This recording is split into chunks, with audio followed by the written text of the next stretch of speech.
What's going on, gamers? It's Fox2, and today I've got episode 4 of the Comic Book Nerd Nation, and as you can tell, I've got the pirate sitting right next to me.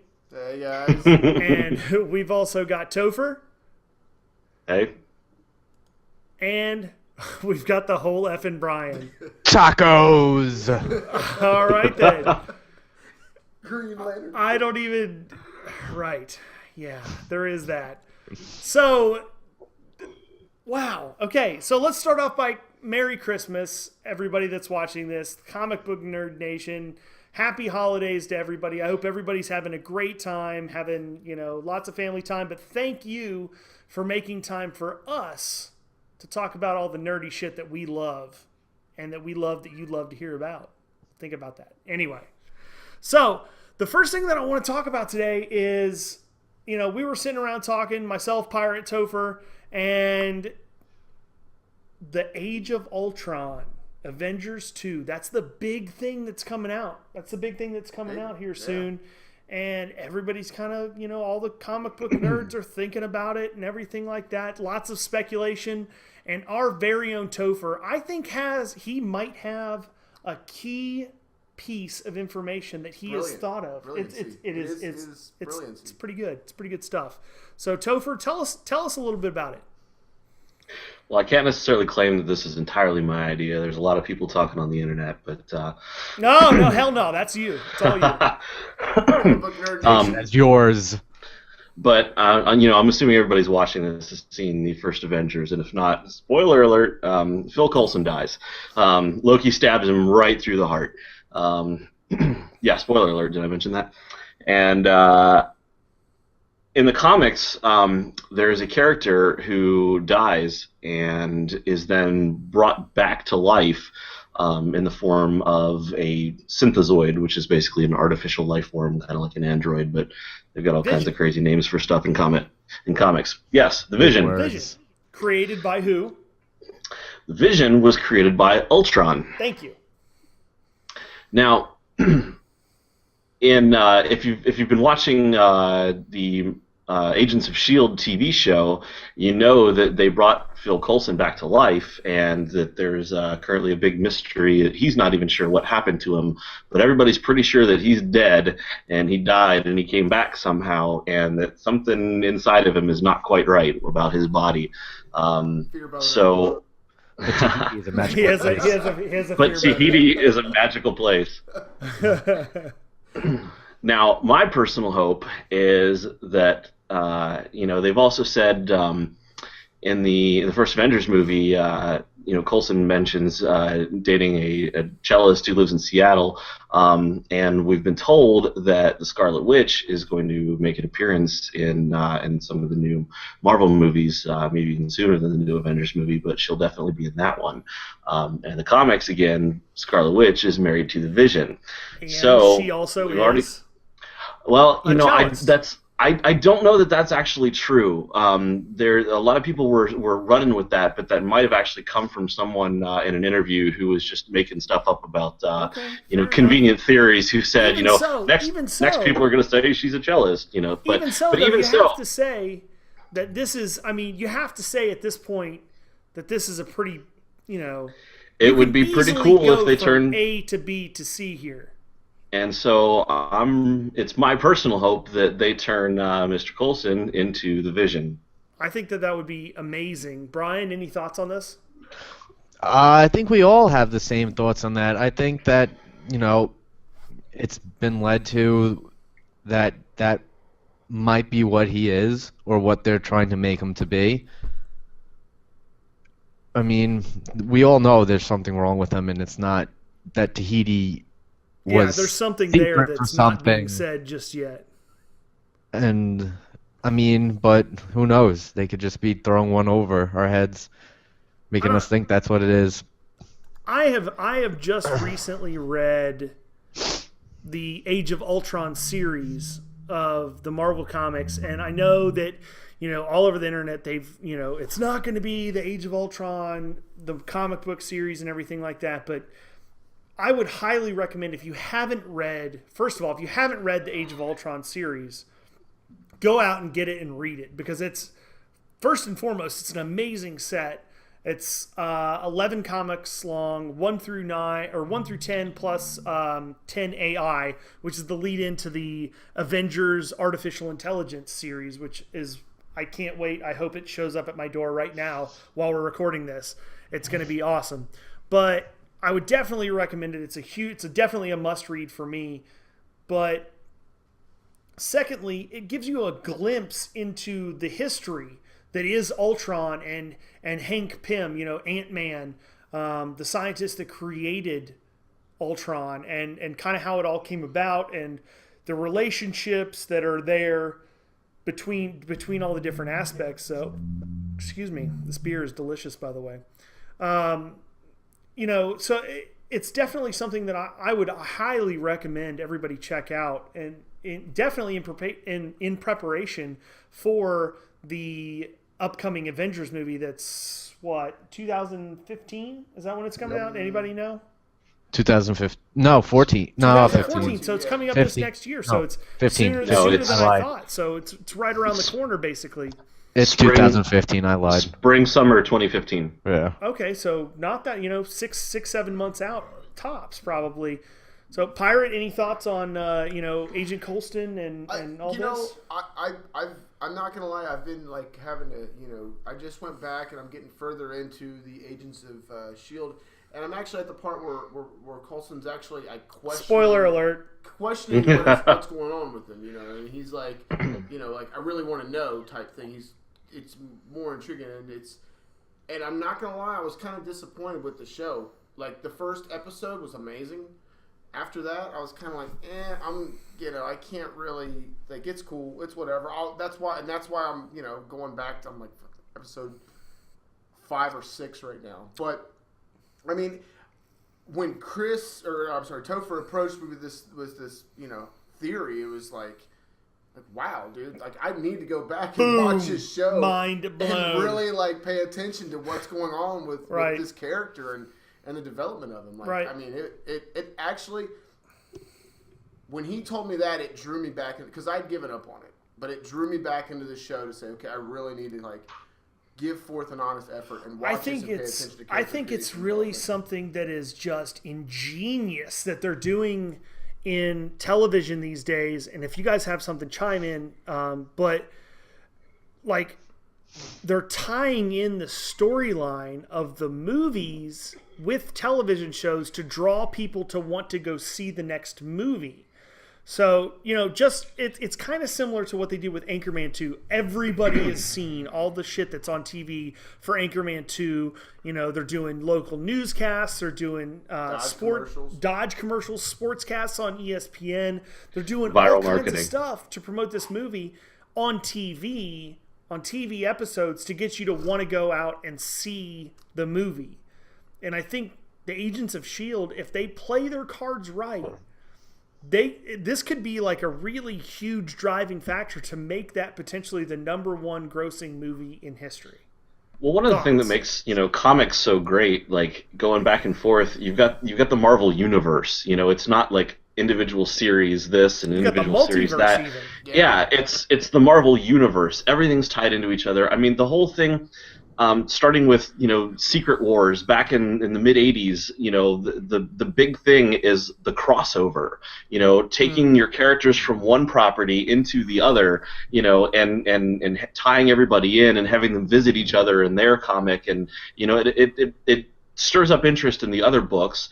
But it makes you feel like you're part of a world that's a whole lot bigger, and they're doing that now with the movies too. They're tying everything into each other. Marvel superheroes, or excuse me, Agents of S.H.I.E.L.D., started off pretty much right where Iron Man 3 left off with the Extremis drug, and they're still running with that, and even the latest episodes, and the fallout with Coulson, and then if anybody saw Thor 2, which was a fantastic movie, if you haven't seen it, I highly recommend you go see it. It was, I love the first one, and it's way better than the first one. But the very next episode, I saw it opening weekend, and the very next episode episode of Agents of S.H.I.E.L.D. dealt with some of the fallout from that movie. You know, they don't really give anything away, you know, that's going to spoil the movie or anything, and I won't say anything about the movie because I'm pretty sure it's still out first run in theaters. And I haven't seen it. Right. Well, I would okay. hate to have to kill you. Oh, well, in that case, I'm totally going to spoil it. So at the very end, everybody dies. The bomb, Topher, yeah, the bomb.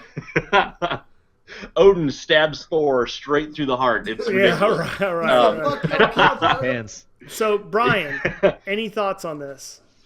You know, my one biggest thought is I wish Marvel and Marvel Studios would get their properties for Spider-Man, Fantastic Four, and X-Men back so they can make this universe bigger.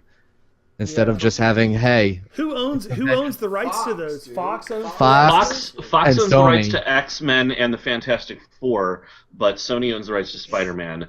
And basically the way the deal is structured, as long as they keep making a movie every X number of years, I don't know exactly what the number is, then they retain the rights. So as long as they make a movie every few years with one of those properties, they pretty much have them indefinitely. Oh wow! That's I why didn't they realize brought the that Amazing was. Spider-Man out, was because it was coming end of contract. Oh, Or so end of And agreement. it's interesting actually because the whole concept of mutants, which the X-Men are, since that's tied so heavily into X-Men, Fox actually has the right to mutants. So it's another reason why they've been using different origins for all the powers that people have been getting in Agents of S.H.I.E.L.D. and everywhere else, because they're not actually allowed to use mutants, which is their own property, because Fox holds all the television and movie rights to I them. see. So all the origins of everybody's powers, there haven't been any just natural born mutants because Fox holds the rights. I see. Wow. Now it gets interesting with a couple of characters, Quicksilver and Scarlet Witch, who are brother and sister.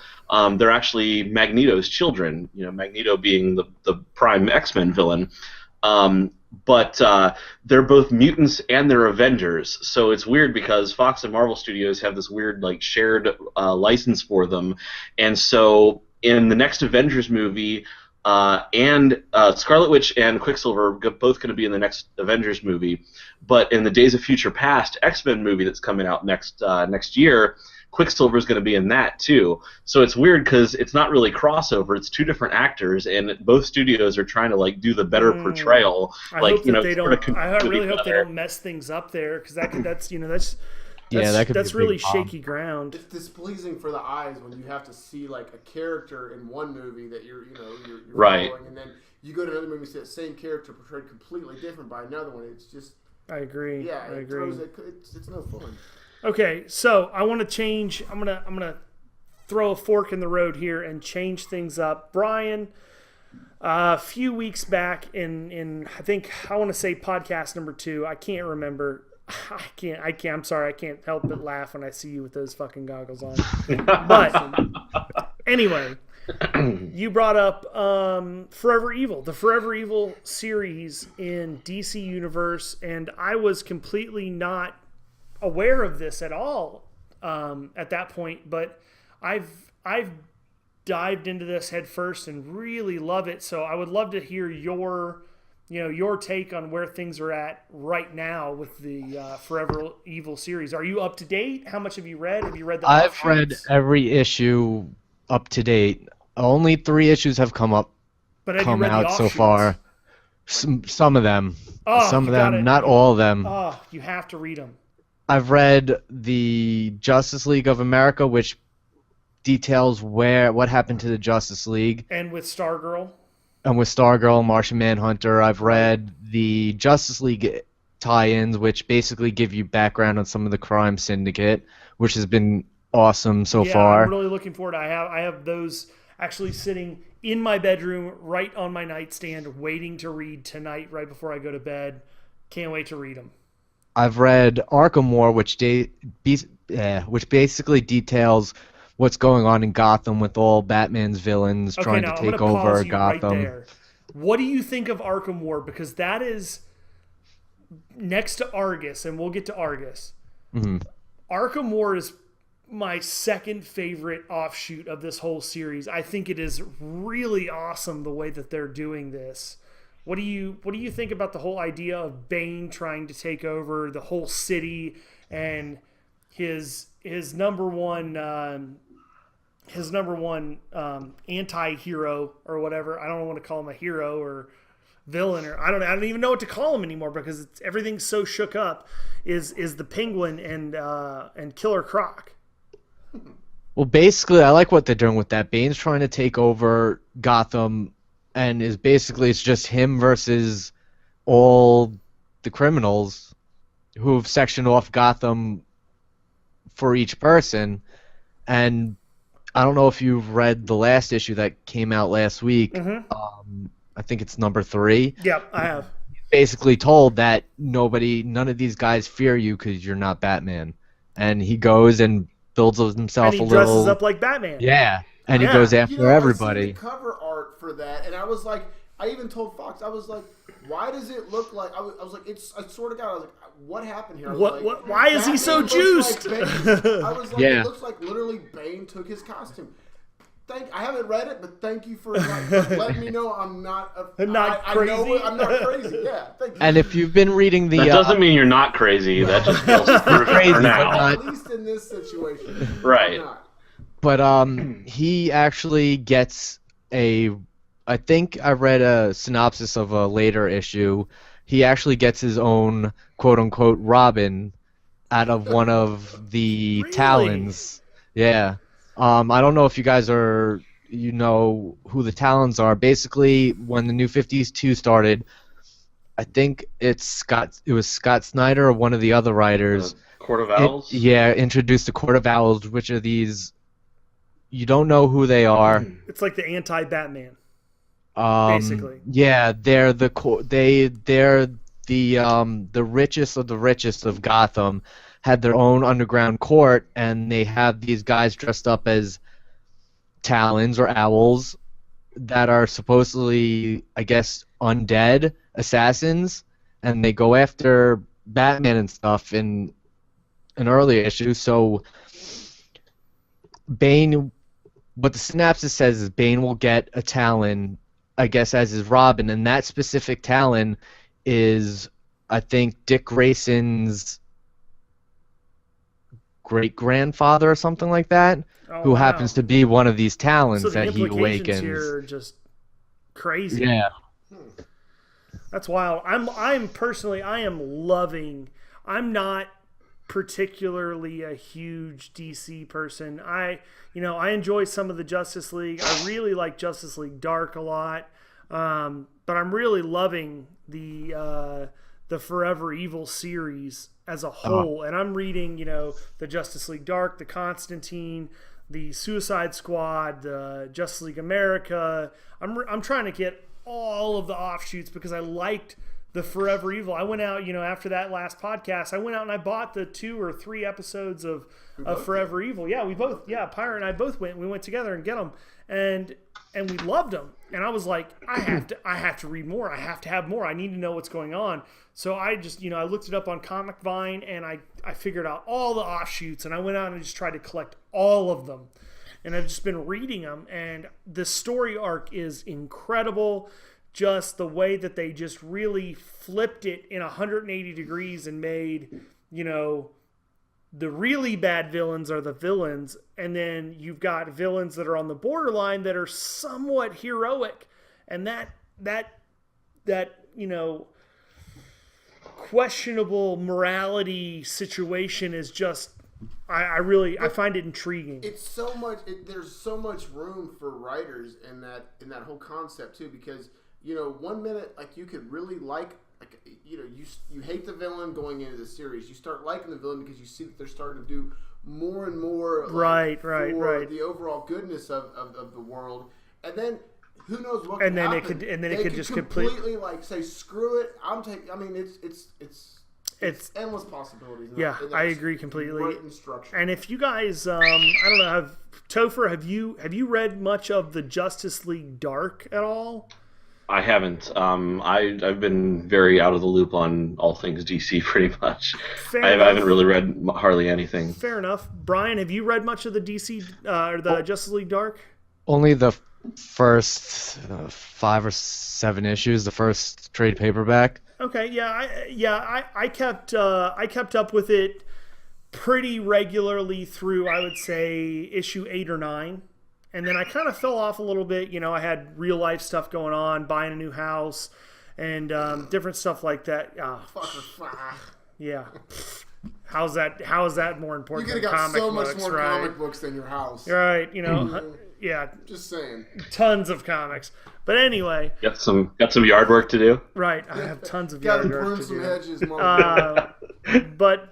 So what I wanted to say is, man, of all of the DC side of things, you know, I really I take comic books and I categorize them into 3 categories, if you will, and you've got your Marvel comics, you have your DC comics, and then you have your other.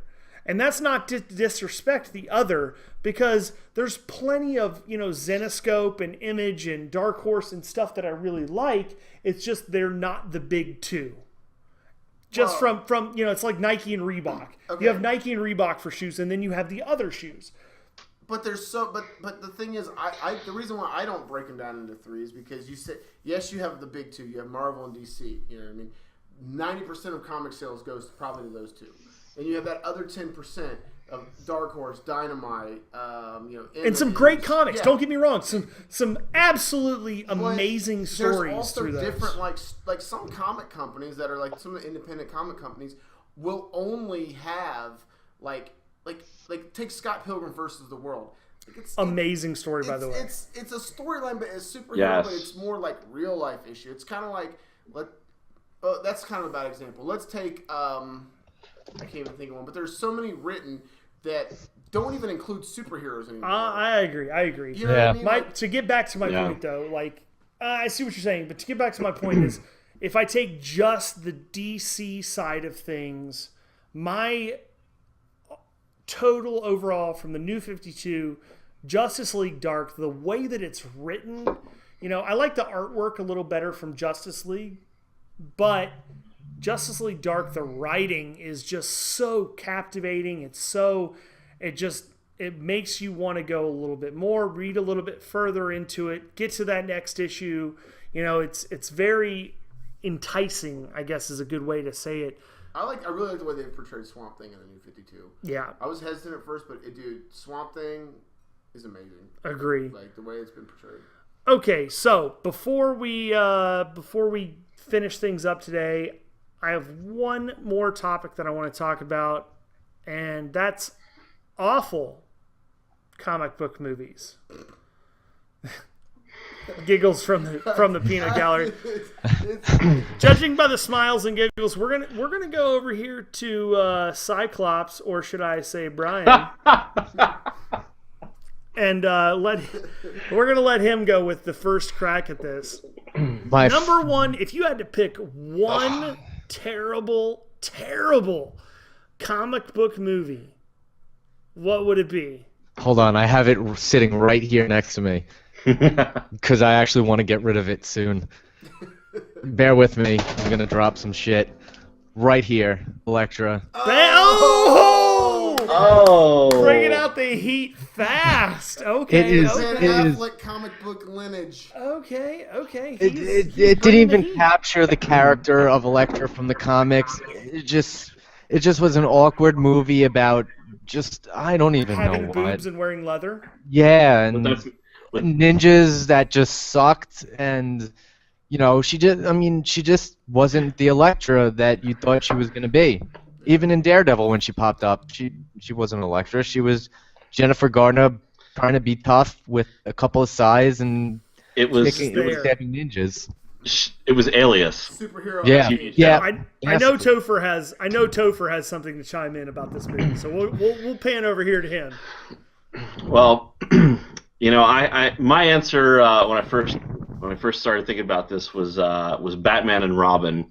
And then I love the Batman movies. Batman is still like, you know, I know I'm more of a Marvel guy, but Batman is still like, you know, I mean, can't it just go wrong doesn't with get any Batman. more You can't. doesn't get any more badass than Batman. You know, I'm sorry, like he's my first love, and he always will be. And he'll always be your first boyfriend. That's fine. Exactly. I mean, look at him. Look at that jawline. I mean, anyway. So what but- size? Wait a minute. So what? I just have one question for you. What size ring did you have to buy for him? this one doesn't actually have fingers. I think he just has a Batman fist, never but has it's already fingers, like he has fists, closed always. around. You Oh. can yeah. So you have to buy him like a wrist, It's on like a bracelet. wrist engagement ring. Right. Okay, so go on about you anyway. and your first love.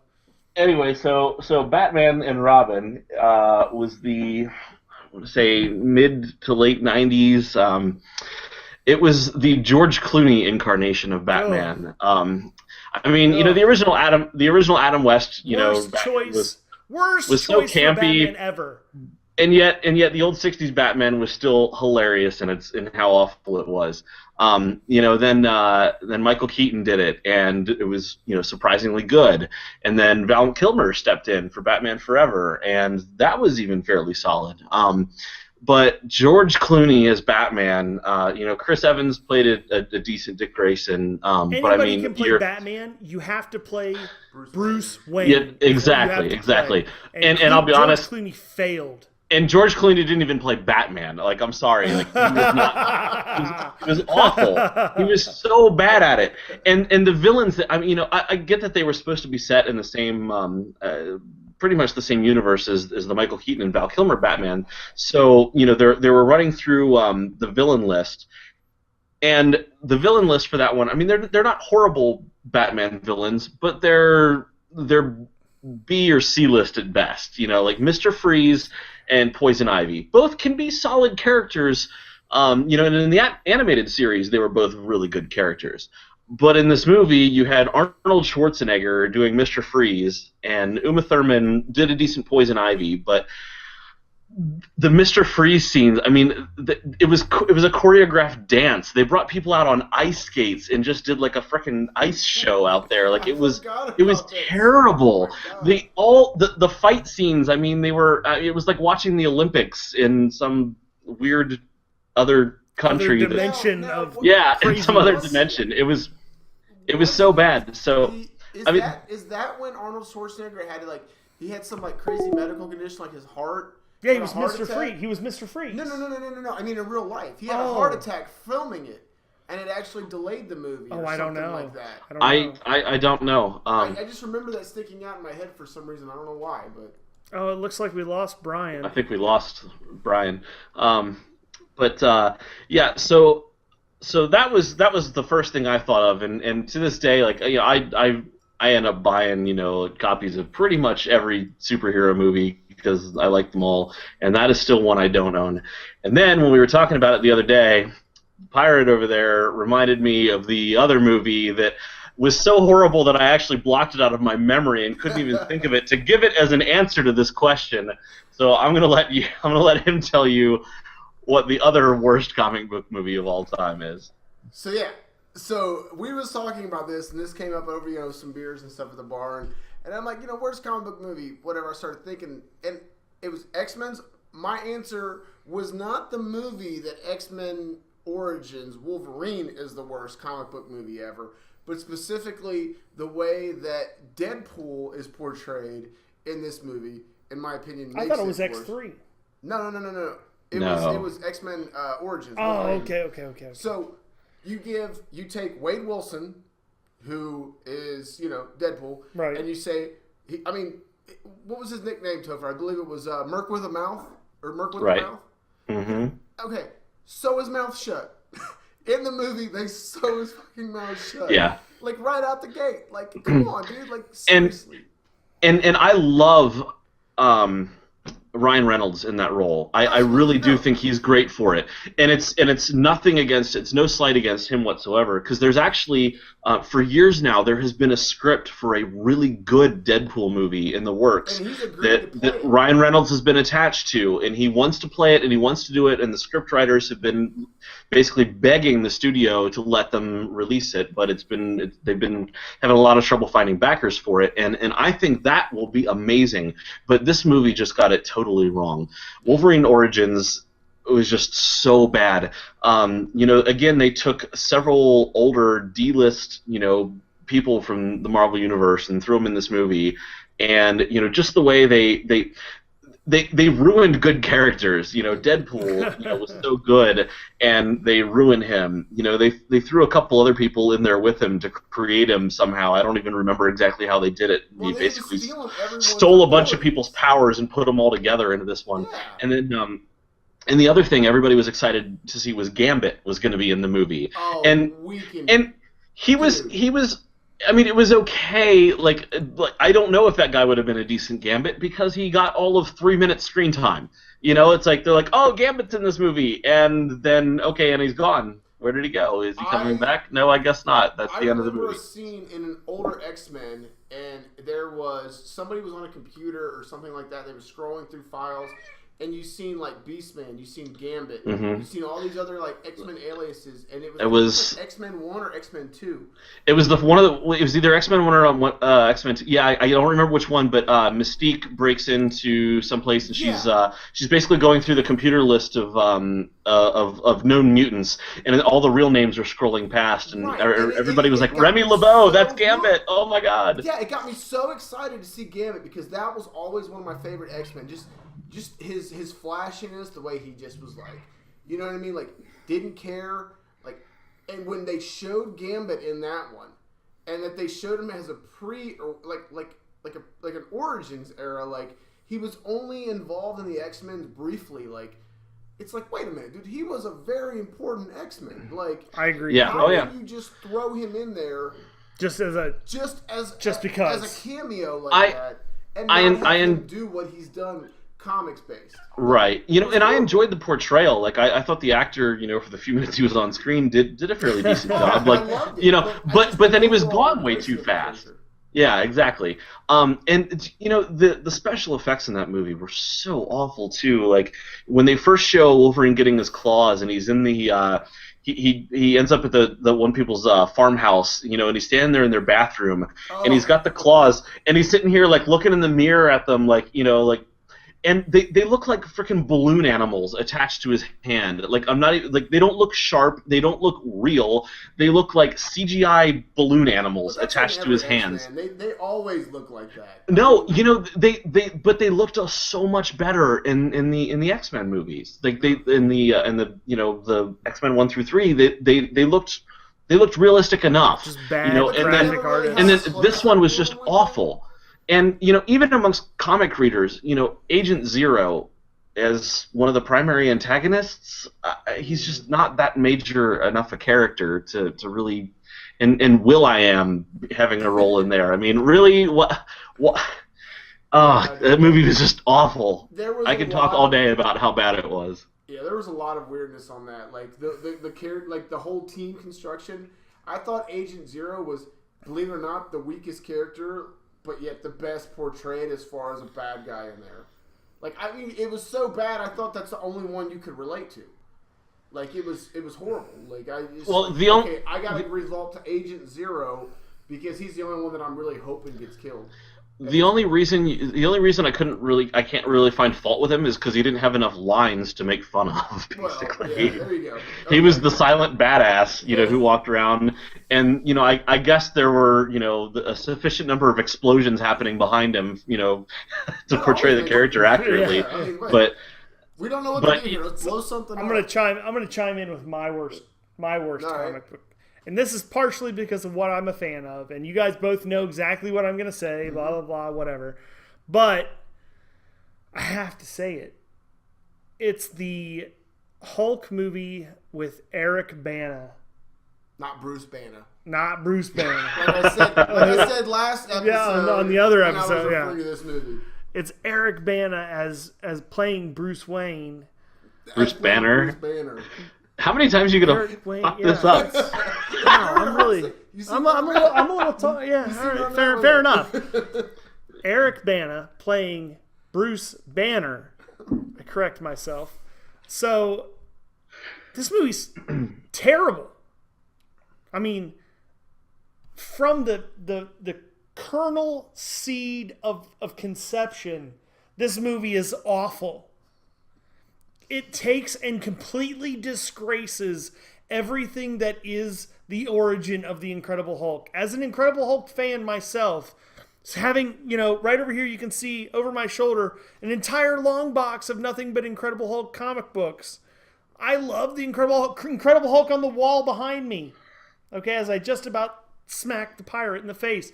Wouldn't be the first time. It wouldn't be the first time. But hopefully not the last. It just completely disrespects and craps on the origins of the Hulk, and not in a fun or intellectual or artistic way. It's just like way. Terrible. It's just terrible. Let's just piss on comic books today. It's just awful. I mean, basically, okay, so for those of you that don't know, and I can't imagine there's anybody out there that doesn't know, the way that Bruce Banner became the Hulk is that he saved Rick Jones because Rick Jones was driving a car out into, a test area for the Gamma Bomb.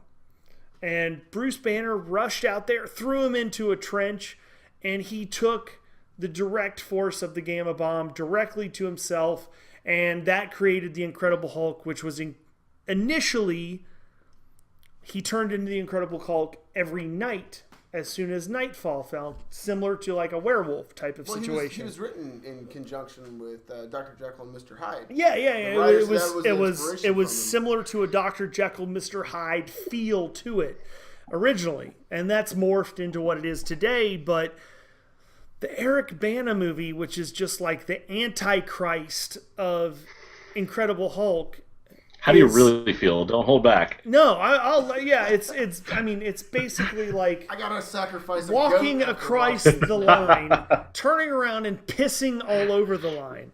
It's that bad of an abomination. No pun intended, as far as in Hulk fans go. I thought Abomination was the next movie. So right, so it's basically the way that this Eric Bana story goes is that the Hulk's dad, Bruce Banner's father, was doing gamma ray testing and tested something on himself, and that got passed on to his son through the sperm that gave birth eventually to Bruce Banner, and then that got triggered somehow in some in-house lab experiment where he saved Betty Ross, who happens in this fantasy to be a scientist, which is not the case in any of the comic books that I've read, at least.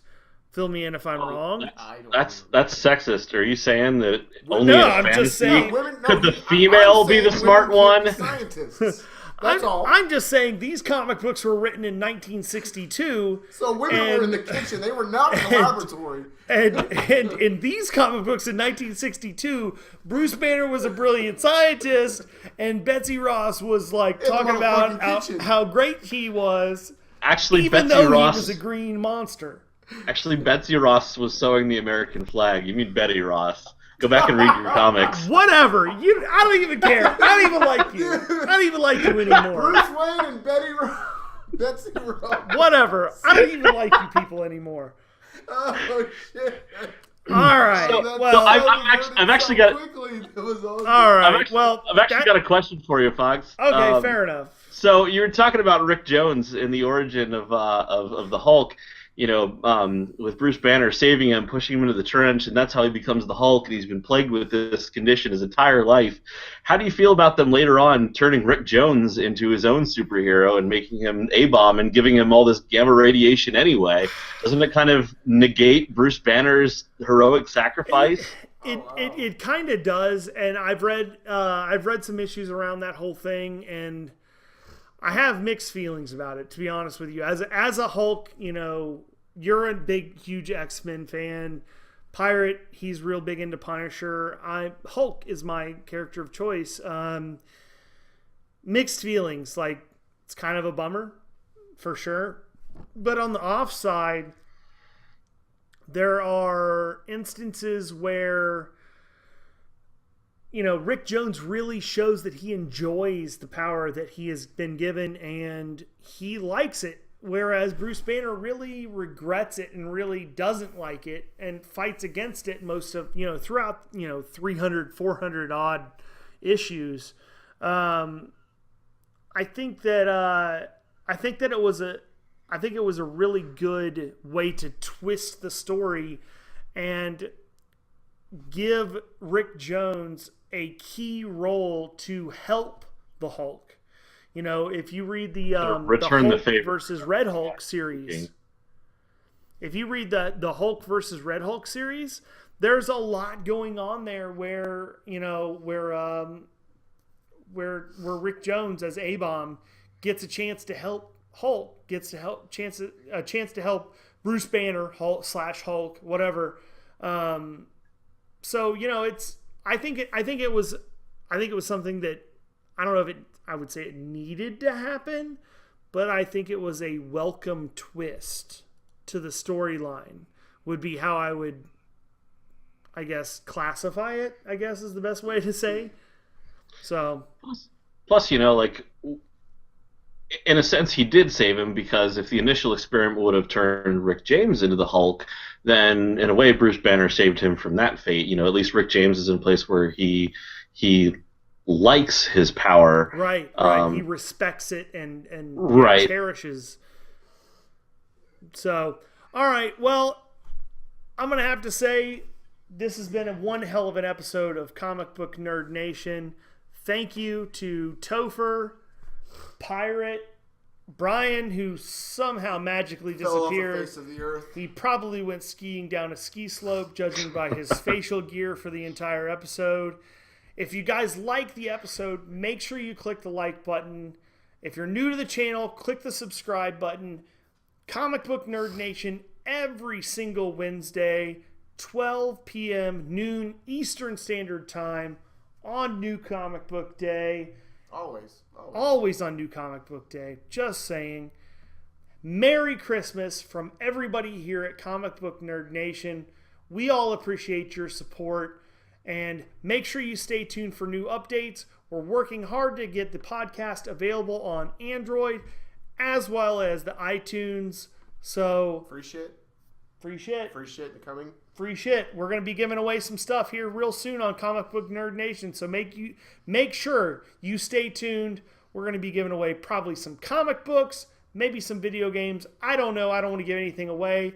But we do want to give something away. We do want to give something away. That's a good point. We are going to be giving something away. Multiple somethings. Stay tuned.